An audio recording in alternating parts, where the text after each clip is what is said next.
Elon Musk, is he a hero or is he a villain? Well, Sam Altman, who founded OpenAI, was interviewed. AI is going to get rid of customer service agents altogether because we don't need them anymore. I've thought to myself, well, this is a man who's never tried to speak to a call center agent. Because if he had ever tried to do it, he would know that by the time you speak to a human being, you're virtually weeping with relief. From your perspective, are leaders born or made? My answer to that is usually a combination of both. As a leader, there can be quite a lot of pressure on you, and sometimes maybe you can sort of neglect your own self-care. So it's really important not to do that and to actually keep looking after yourself in these sort of times so that you have the resilience to cope when things are difficult. Hello, and welcome to today's episode of the Beautiful Business Podcast. I'm your host, Paul Bulpitt, and today I'm joined by Sally Percy, leading business journalist and author of multiple books, including Disruptors and 21st Century Business Icons. Welcome to the Beautiful Business Podcast from The Wow Company. If you're growing a UK business with a team of 8 to 80 people, you're in the right place.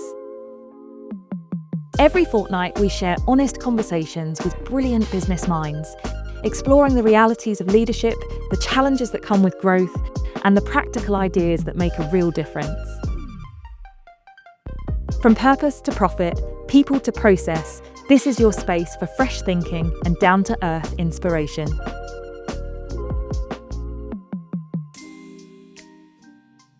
Sally, thank you so much for joining us today. Welcome. Oh, thank you for having me. Anyone listening to this, you might have seen in the news that there was a period in early January where half of the south of England had no water.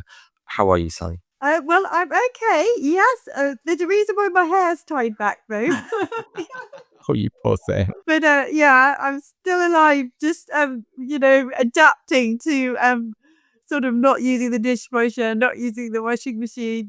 Kind of using water bath from the garden and that kind of stuff. So, I guess as a journalist, there must be a part of you that has some views or slightly inquisitive into like how on earth can we be in this situation that in a developed nation that we have no water for 4 days at the minute? Yeah, well, I mean, I do have some views and interest in that. I mean, I think the short answer to that question is decades of underinvestment in water infrastructure. That this actually could be a more widespread problem that actually, we're having this now where I live in Sussex. But if this was happening in London right now, it would be absolute carnage. This is at least the third time that East Grinstead, where I live, has been without water in the last 5 years. It also highlights to me, our vulnerability actually. In this case, I think the problem's water infrastructure, lack of investment, but actually it could be sabotage, or in a time of war. And how prepared are we to sort of deal with things like this? And I think this is this is a bit of a wake-up call that a lot of the time, we're not very resilient. And there was quite a lot of panic in East Grinstead on Saturday morning when it became clear that there wasn't any water and everyone's flocking to the water stations. And yet, as I said, we've been without water several times over the last few years. So you would think more people might have bottled water in their houses.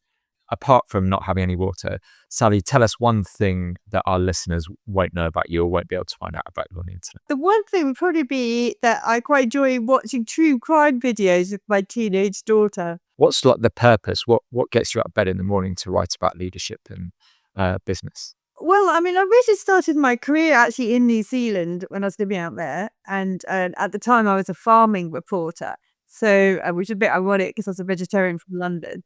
And then I came back to the UK and I got a job on Accountancy magazine and I worked my way up to become editor of that. And since then, I've worked in business and finance journalism and edited a leadership magazine. And I mean, I think kind of I'm interested in business because I think that business is it's really important to the world. It's what makes the world go round. It's what generates growth, generates jobs. It's also kind of what helps improve our standards of living, that businesses are inventing new products and services and things all the time. So I think business plays a really important part in our role, and I'm really interested in it. I'm interested in how the world of finance works and economics, and I'm interested in leadership because I think leadership is really crucial in terms of I mean, at the end of the day, every business is composed of people. And so you really need good leaders to kind of motivate people and get the best out of those people and to, inspire those people to achieve great things. So they kind of all go together. You don't get a good business without a good leader. So, I mean, I think for me, leadership's the most human aspect of business, really. And I think that's kind of quite why I like it as well. What do you think are the biggest challenges as we go into 2026? What do you think are the biggest challenges facing business leaders? Well, I think the single biggest challenge is uncertainty. And we obviously see that playing out in sort of many different ways. I mean, literally, the year had barely begun. There's a lot of uncertainty just generally in the world today, coming from lots of different angles as the world order that we're used to has really changed. And we used to the US being the defender of Western democracy, and I think that it's not clear that it's still going to hold that role in at least in the immediate future. And so that creates, I think, considerable issues that maybe not every leader at every role has to worry about on a daily basis, but it has a sort of ripple effect that I think is kind of going through the global economy at the moment. And then that does start to impact on what people are doing every single day. So that's kind of the biggest challenge that I think at the moment. But, we've also got speed of technological change, and particularly the implications of AI for how we work and for our workforce, and how we live as well. And, to what extent is it okay that AI is just used in any way anyone likes, or actually we're starting to see recently, some of the real risks of AI actually starting to emerge from something that's not properly managed and regulated. And I personally think that AI could become a political issue in a few years' time, especially if people lose their jobs to it. So demographic change, you sort of, aging populations and people working longer, and also changing workforce expectations. And that's a big theme. We've got slow economic growth generally, as I've highlighted, not helped by the geopolitical situation. And then just, I think against all this backdrop with no one really know what's going on in the world, for a leader, it's a real challenge. You've still got to keep people motivated, still people inspired. What you said about uncertainties, bang on. It's that ripple effect, isn't it? It's the knock-on effect. We see it in my business, the Wow Company, where it's not our clients necessarily that have the uncertainty. The uncertainty is originating from their clients, and there's just this knock-on effect. And there's also no sign of it being over, right? And I think maybe that paradigm or hope that it will be over is maybe never going to come back. If you look now over what, maybe 6 years since the start of COVID, there's just been a series of repeated shocks. What do you think are the opportunities for leaders going into 2026? Uncertainty does kind of create new opportunities. And I think in terms of sort of being agile, being resilient, or, maybe seeing parts of the market where there's kind of growth areas, obviously defense is quite an obvious example, but just maybe organizations looking to sort of boost their internal resilience or kind of work differently. So I think there's kind of there's sort of shifting sands for them. I mean, I guess AI can be an opportunity if it's kind of deployed in a good way. That can be quite a good game changer for organizations in theory. So there's probably opportunities associated with AI. I mean, I think that there's been a lot of pushback against sustainability, particularly from in the US. Sustainable, the transition to a sustainable economy is still the long-term direction of travel. So I think, any business models that are kind of focusing on sustainability, there's still kind of quite a lot to think about there. I mean, I think there's definitely an opportunity for leaders to think about how they engage with their people. And I mean, because immediately after the pandemic, there was quite, the great resignation, and there was a lot of moving around, and it was quite hard for organizations to hold on to people. They should think maybe about it's worth investing in the people they've got and developing the people they've got, because they're more likely to be staying around, and how can you grow them? that kind of thing. So I think that's an opportunity for leaders as well. Looking at this, you obviously looked, analysed lots of businesses, lots of leaders. Who's going to win from this? Organisations and sectors. I mean, I think the defence sector, sadly, you could say it's a bit sad because it's a reflection of the state of the times we're in, but that's probably going to be a winner over the next few years. I mean, technology as a sector, I mean, it's still absolutely thriving. Of course, there's a lot of talk about there being an AI bubble and that kind of thing, but I think in the long term, technology is always going to keep being a winner.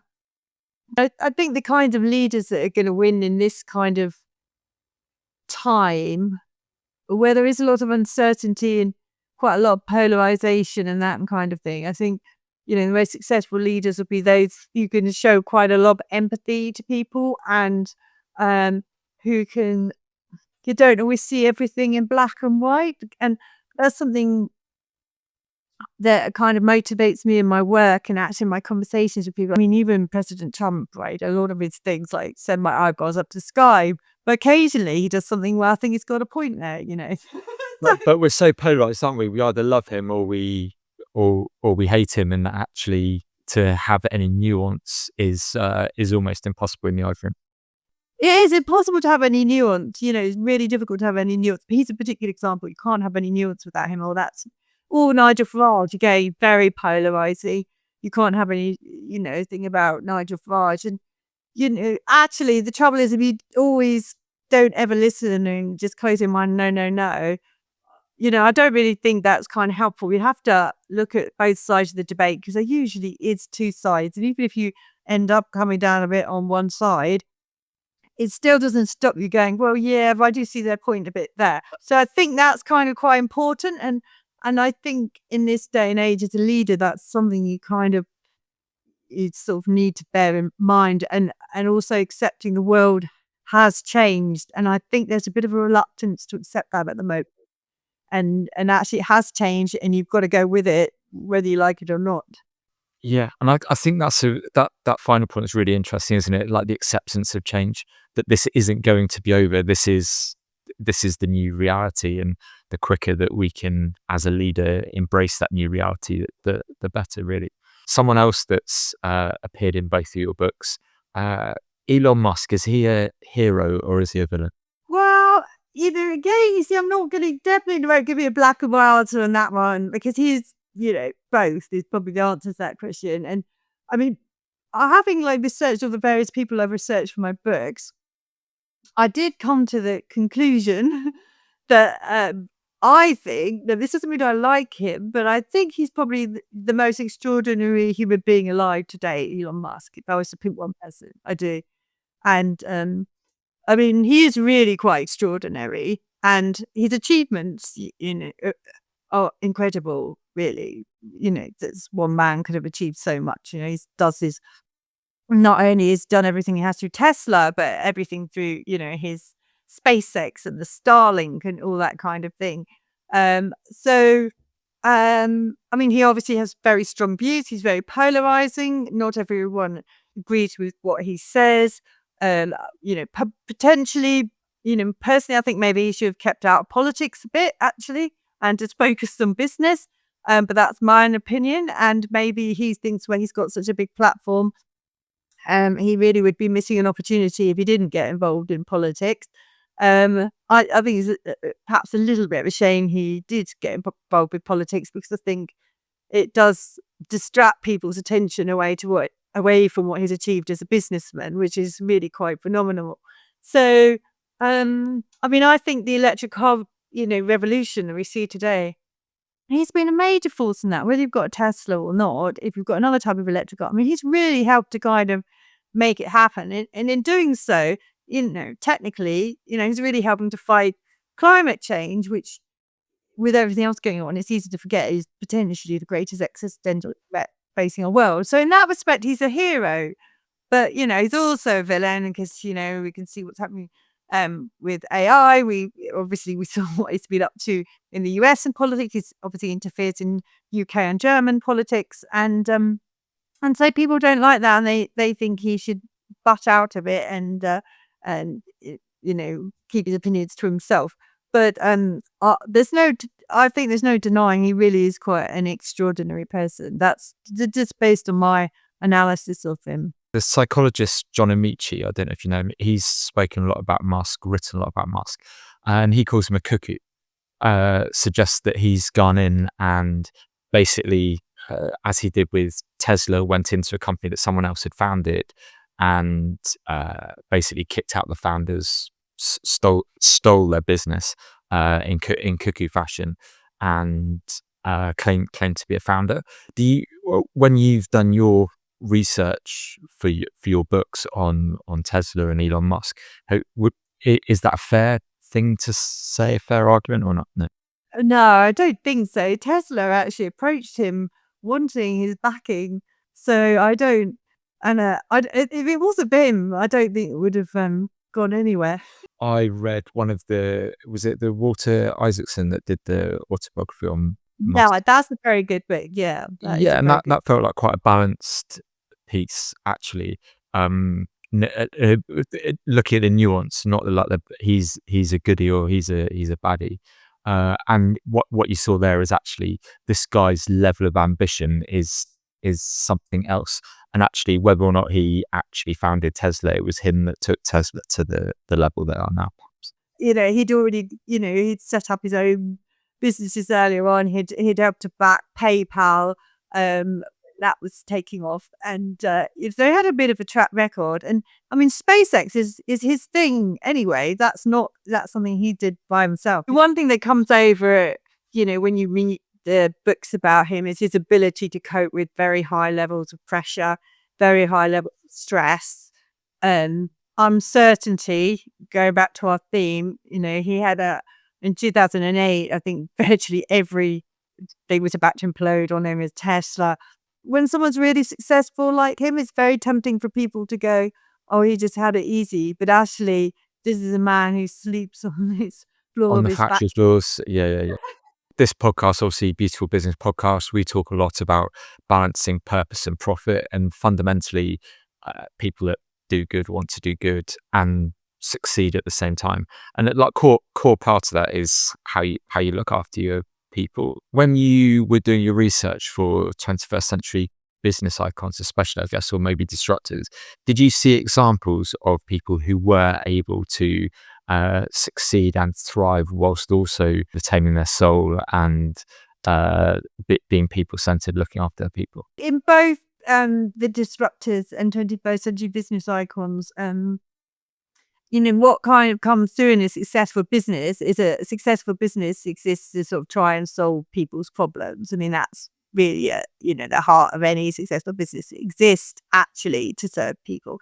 And when people found these kind of businesses, they really are kind of wanting to, make a positive difference in the world, however much it might not always look to us that's kind of the case. That is why they're doing it.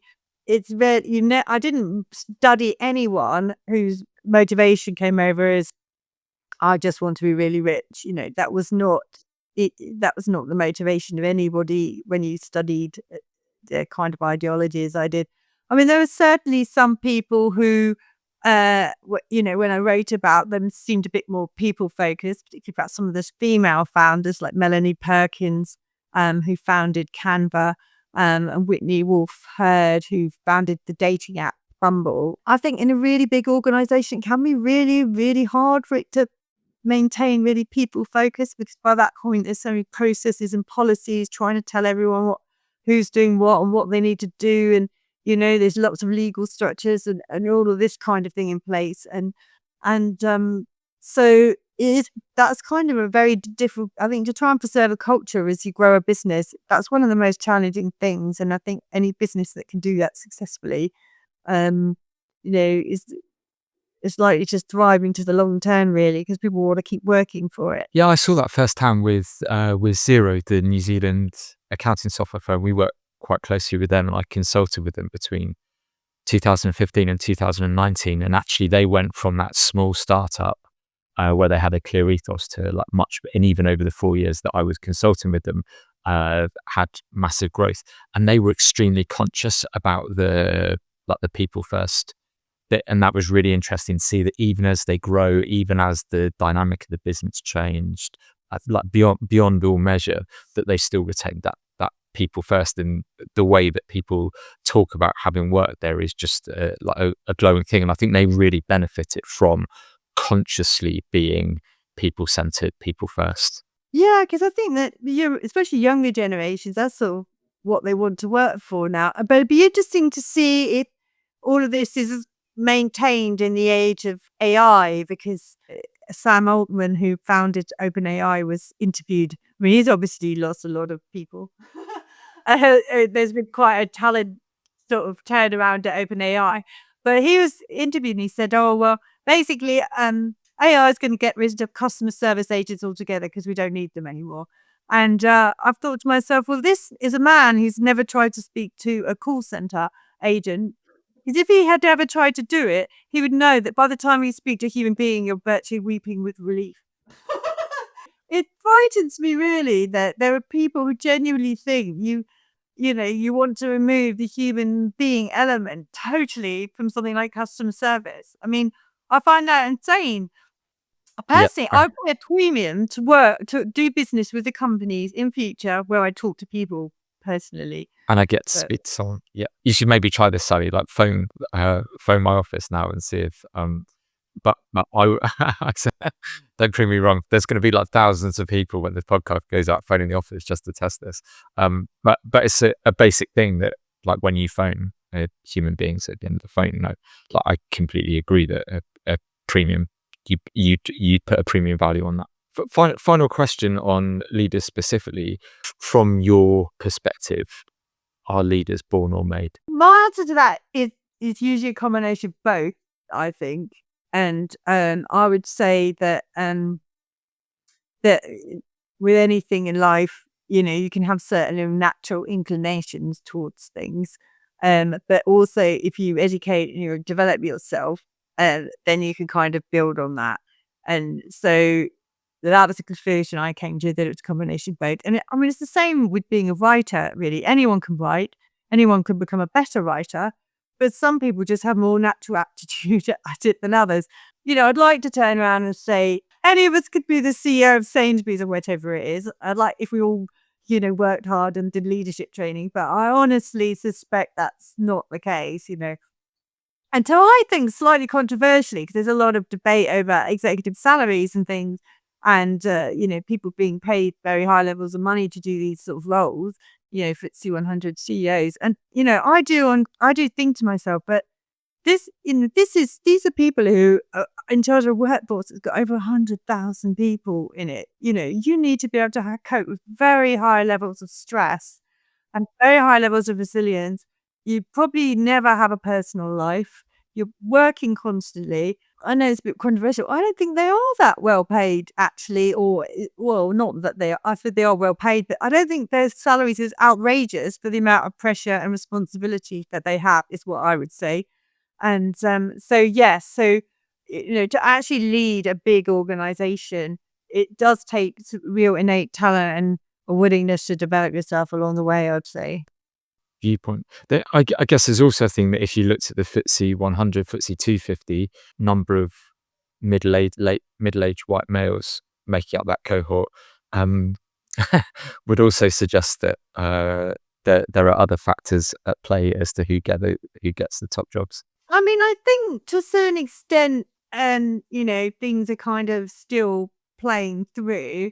I honestly, I stick up for middle-aged white men because I think they get quite a hard time sometimes. We can all sort of see, well, most of the time it's clear to us what someone else's gender is. We can see someone else's skin color. And you can tell probably a bit about background from somebody. But there are some things about people you don't know, or that are not immediately clear. And, things like neurodiversity and stuff like that. And I think sometimes people can have really, have struggled with things that are not immediately visible, or they might have had a very difficult childhood, they might have been abused. And often people who come from a difficult childhood or suffered abuse can be really high achievers. So, I think kind of just always thinking somebody is kind of putting someone in a box, perhaps, is maybe doing someone a justice. Now, that's not to say that I don't think we should have more female CEOs or more people from, more diverse range of backgrounds and things like that, rather than closing avenues to white men, that actually we just need to be kind of more inclusive of everybody, if you see what I mean. And so, and I think, as a woman, I honestly do think sometimes women do get pushed out of the workforce and they do face challenges, and I would not underestimate that at all. But I do also think women also sometimes make choices about what they would, want to do in their careers. And they don't necessarily think to themselves, I want to be working 80 hours a week being a CEO of this company. And they might make other choices that they might prefer to make. But I think there's still a bit of a societal expectation on men, and that, they're supposed to sort of grow up and go to school and have this high paying job and keep their family and all that kind of thing. I don't think that's eased on men particularly. Whereas I think with women, it's presented as a bit of more of a choice where you can choose to be this high flying woman if you want, or you can choose to be at home with your family. I mean, I know very intelligent women who are, not doing very high flying jobs at all. And that's what they've chosen to do. I don't think that option exists for men in quite the same way. I don't think they feel they've got that option. I mean, lots of men can tell me they disagree with me on this. I don't know, you might disagree with me, but I did feel that you don't. Yeah. So, and that's not fair on men, technically. So, that's kind of my thoughts on it. So it'll be interesting to hear from our people watching or listening to this show how much sympathy they have for us. But no, I think it's a valid point. And I think this whole thing of like uncertainty has been a theme of our conversation today. And I think everyone listening to it will have experienced this in one way or another. So if you and I were going to write a book today called "How to Lead in Turbulent Times," or maybe it's a blog post. I know that you've written 2 books in the last couple of years, so maybe not a book, maybe an extended or a series of blog posts. How to lead in turbulent times. From your perspective, what do you think would be the key points that we'd need to look at now? There are a few things to think about. One is kind of preparing for worst case scenarios, going back to the water shortage situation. And I think one of the points you made earlier is accepting that this is the new reality. I think there is a subconscious thing among all of us. And I even feel it myself. I think, oh gosh, when will things go back to normal? When will we have calm and order again? And, someone sensible in the White House, and, Vladimir Putin will have retreated back to Moscow, and it'll all be nice and calm, and our energy prices will go down, and that'll be lovely, won't it? And I think actually, it's kind of accepting that things have changed and they aren't going to go back to how they were. And we don't really know how this is going to play out. So I think that's kind of a thing, as being not having all the answers. I think that as a leader at the moment, you don't have all the answers. None of us have all the answers. So it's good to kind of get as much input as you can from other people, your colleagues, your professional partners, even your customers, that kind of thing. They can kind of help you answer some of the questions you face, and seeking out and considering different views. I mean, I think one of the things that we get quite confounded in life, I remember in the run up to the US election, I was a bit surprised by Brexit, I must say. I didn't expect the vote to go the way it did. But the US election, I absolutely expected Donald Trump to win, the most recent one, that is. And I was really surprised that anybody seriously thought he wasn't going to win. It was really obvious to me that he was going to win. And I think people just didn't want to think that he was probably going to have a second term, as they didn't allow themselves to think that. But if you put yourselves in sort of understand how other people think and try and, for example, for Americans, their healthcare costs are their biggest reasons of bankruptcy. And so, they don't have the sort of welfare state and stuff that we do. And so, they can quite rightly go, well, why should we fund European security? I mean, that's not what we want to hear, obviously, but I mean, you can't really argue with the American taxpayer. If you don't have a European levels of security of welfare, why should you pay for European security? And it's things like, I mean, that's just one example, but it's just kind of understanding how other people think and what might motivate them to maybe make some of the political decisions they do, and actually seeing it from their point of view, even if you still hold your own point of view. I think that's kind of really important. And to be a leader in a turbulent times, right now, you're going to be leading people who probably have lots of very different ideas and stuff about things, and actually sort of understanding all those different ideas or the different perspectives people may come at things from is really important. Probably no shock to anyone that I'm not a fan of Brexit, wasn't a fan of Brexit.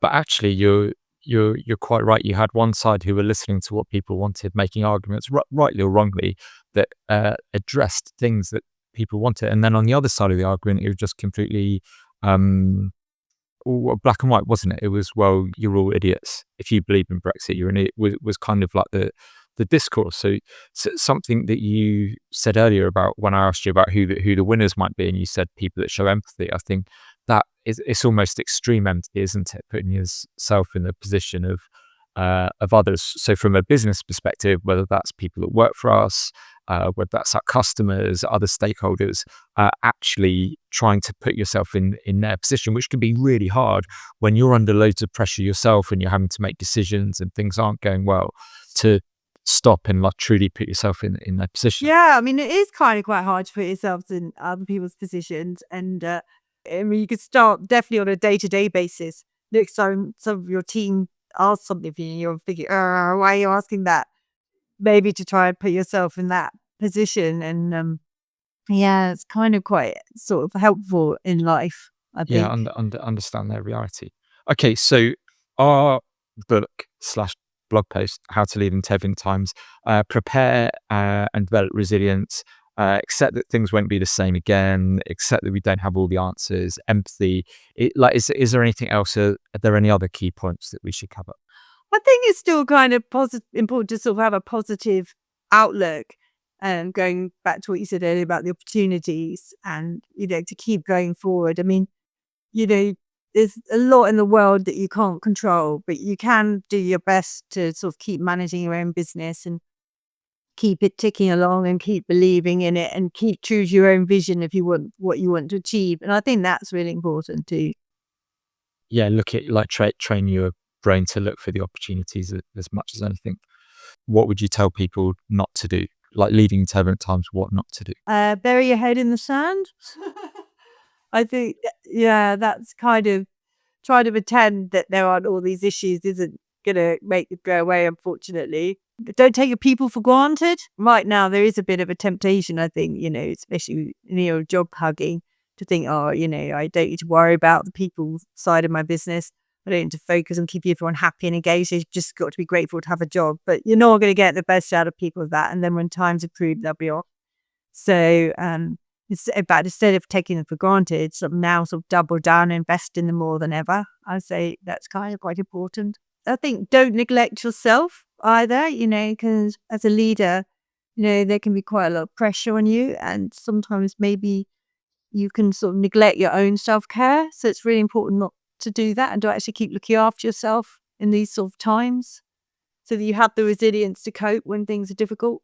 And then don't blame yourself if you don't get everything right, because nobody can. So just going back a step about not neglecting yourself, when you looked at the business leaders, when you have looked at business leaders, were there, so we hear lots of examples. So like we talked about Elon Musk sleeping on the factory floor. Can you share examples of business leaders that have been massively successful and looked after themselves at the same time? I think Jack Dorsey founded Twitter. I think he's quite known for sort of wellness kind of things, although he does get up quite early in the morning, doesn't he? But I mean, I think you do have to have physical fitness and stamina and to be a successful leader. Yeah, to keep going. I'm not sure that's something that came up massively in any examples of my book, if I'm honest.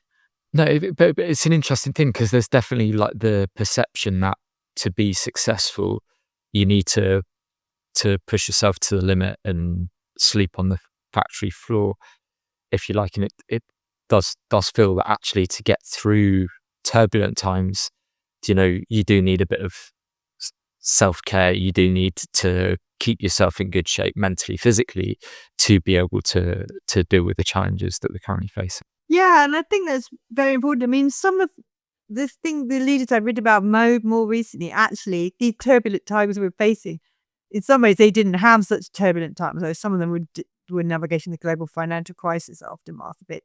But these times that we're in now are some of the most uncertain times since, the Cuban Missile Crisis. And there were definitely parallels with the 1920s. So, the end of the First World War, there was the Great Flu pandemic, which is always just written about as a, one line kind of Historic the world was phenomenon, more people died in that than in the war itself globally. And then we've kind of gone into this 1920s where there's inflation. And obviously the 1920s is the infamous Weimar Republic inflation. Obviously that was worse than what we've been experiencing here. But you're kind of seeing inflation, you're kind of seeing unrest, you're kind of seeing people sensing that democracy is not working very well, which was the Weimar Republic.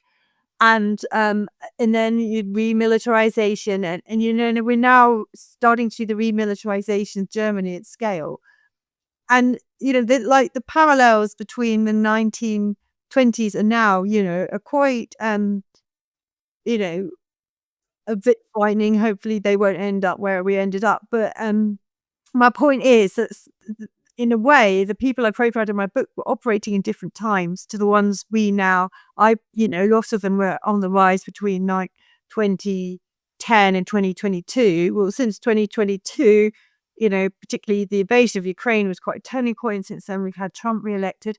Is kind of a different world. And so that is why actually my leaders might have got away with not looking after themselves that I profiled. I'm not sure that now people can do that in the same way. I think resilience is really important. That's a really great point to make, actually, isn't it? Is the comparison between the times and that resilience on all levels. I saw that last week on Forbes, you published an article about leadership lessons from fairy tales. Oh, yeah. Having a positive outlook and a positive mindset. Is there a leadership lesson from fairy tales that we can leave our audience with? From that, my one is a really boring one, actually, which was about getting your pricing right. Which was the idea of Goldilocks, that if you go too high or you go too low, people are a bit like, they're looking for something in the middle that feels just right.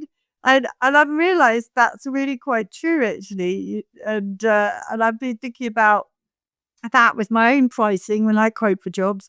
And also when I buy things myself, that's what I'm looking for, something that feels quite right. So that was my biggest takeaway.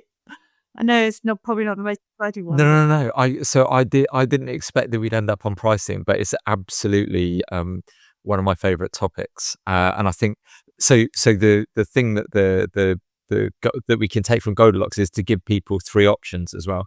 And interestingly, people will quite often go for the middle one. So talking about fairy tales or Goldilocks is absolutely a first with the Beautiful Business episode, and I'm sorry that we've left it so long. There will be more fairy tale chat, certainly Disney princess chat on future episodes of Beautiful Business podcast, I can promise. Sally, thank you so much for joining us. Thank you for taking the time to have like a really broad conversation about business, certainly challenges around uncertainty that business leaders face at the moment. I've loved getting your perspective. Final questions we ask all of our audience. So what does, when we talk about beautiful business or purpose-driven business, what does that mean for you personally? I mean, I would say for me, a beautiful business is a business that helps to shape the world for the better by solving people's problems. For me, that's a beautiful business, whatever that problem is. No, indeed. And obviously there's lots of insight, lots of advice for our audience from this conversation. But if you could lead our audience full of people leading beautiful businesses, if you could leave them with one piece of advice, what would you give? I'd say stay true to your values, actually, because authenticity really matters.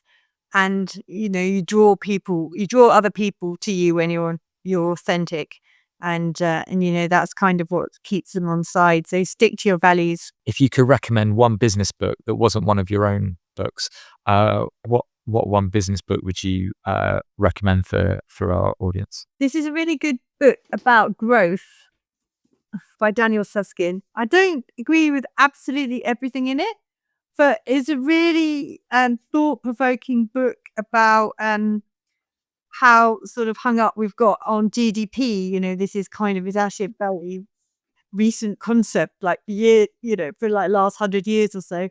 And for centuries, the global economy didn't really do very much. And I think that, I think it just kind of really sort of,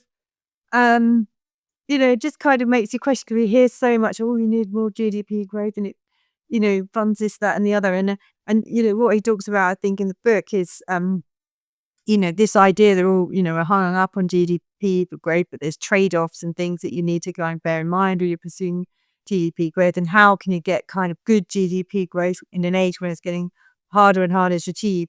And I just found it really a fascinating book, so I recommend that one. Oh, thank you. That would pair quite nicely with another favourite of mine, Donut Economics. I don't know if you've ever read it, but just the idea of getting away from this idea of growth. And I think that really fits nicely with, you can be a beautiful business, but without astronomic growth. Just actually, I think your definition of beautiful business, Sally, was lovely, and that's quite a beautiful way to end our conversation today. So Sally, thank you so much for joining us. Thank you for the time. Hope you get your water back on very, very soon, but I'm sure there's some of our audience that would let you come and have a shower at their house. But if anyone's listening and can offer Sally a shower, please give her a call. But Sally, thank you so much for joining us, and I hope to speak to you again soon. Oh, thank you for having me. It's been great. Thank you for listening to the Beautiful Business Podcast. If you've enjoyed this episode, then please remember to subscribe and leave us a review. For more advice and practical tips on what it's really like to build a beautiful business, visit our content hub at wowco.uk/hub, or check out the link in the show notes.